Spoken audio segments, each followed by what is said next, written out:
কাঁচা আম খেলে শরীরে কি কি পরিবর্তন ঘটে? আমরা কিন্তু অনেকেই আম খেতে পছন্দ করি এবং কাঁচা আমের ভিতরে কিন্তু অনেক উপকার রয়েছে। বর্তমান চিকিৎসা বিজ্ঞানও বলছে আপনি মৌসুমে যে ফলগুলো আছে অবশ্যই খাওয়ার চেষ্টা করবেন।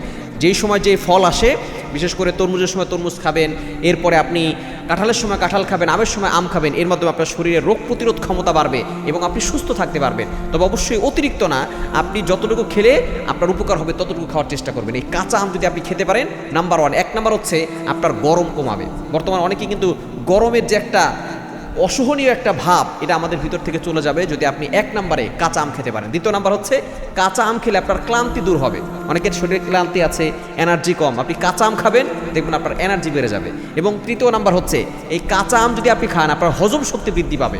এবং চার নাম্বার হচ্ছে আপনার লিভারকে ভালো রাখবে, লিভারকে সুরক্ষা দিবে। বর্তমানে লিভারের সমস্যা অনেকের কিন্তু আছে, অনেকে বোঝে না, অনেকে দেখা যাচ্ছে যে অনেক সময় শরীর অনেক সময় ইঙ্গিত দেয় কিন্তু আমরা অনেক সময় বুঝতে পারি না। এই কাঁচা আম যদি খেতে পারেন আপনার লিভার সুরক্ষা করবে।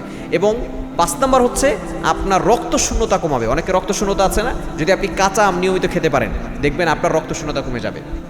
এবং ছয় নম্বর হচ্ছে আপনার ডায়াবেটিসটাকে নিয়ন্ত্রণ করবে। শুধু তাই নয়, আপনার রোগ প্রতিরোধ ক্ষমতা বাড়াবে। সুতরাং এই কাঁচা আম আপনি খাবেন। এবং আম এটা শরীরের জন্য খুবই উপকারী। তবে আম খাওয়ার অতিরিক্ত খাওয়া কোনো কিছুই ভালো না। আমরা অতিরিক্ত খাবো না, যতটুকু প্রয়োজন ততটুকু খাবো। এতটুকু খেলেই দেখবেন আপনি সুস্থ থাকতে পারবেন।